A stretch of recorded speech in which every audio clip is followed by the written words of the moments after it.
Sri Selva season bakery. இது வந்து என்ன கேக்குனா சத்தமா ஸ்ட்ராபெரி கேக்கு, அடுத்து அங்கிட்டு வெண்ணிலா கேக் இருக்கு, அடுத்து வந்து ஆரஞ்சு கேக்.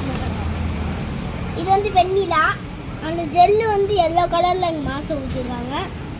இது வந்து ப்ளூபெரி, நிறைய ப்ளூபெரி கேக் இருக்கும். இது வந்து பைனாப்பிள், இது வெண்ணிலா, இது வந்து ப்ளூபெரி தான். பீஸ் கேக்கு ப்ளூபெரியில் என்ன ப்ரைஸ்? ப்ரைஸ் வந்து 10 ரூபா, 10 ருபீஸ். இது எல்லா கேக்கும் 10 ருபீஸ் தான்.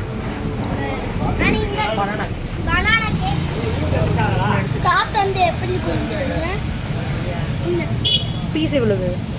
ஒரு பீஸ் வந்து 10 ரூபா, 10 ருபீஸ். எனக்கு சப்ஸ்கிரைப் பண்ணுங்க, நான் ஃப்ரீயாக எனக்கு சப்ஸ்கிரைப் பண்ணிங்கன்னா உங்களுக்கு ஃப்ரீ தான். ஓகேவா? பிளேஸ் வந்து Vilathikulam, Madurai road, Sri Selva season bakery. இங்கே நெக்ஸ்ட் இதில்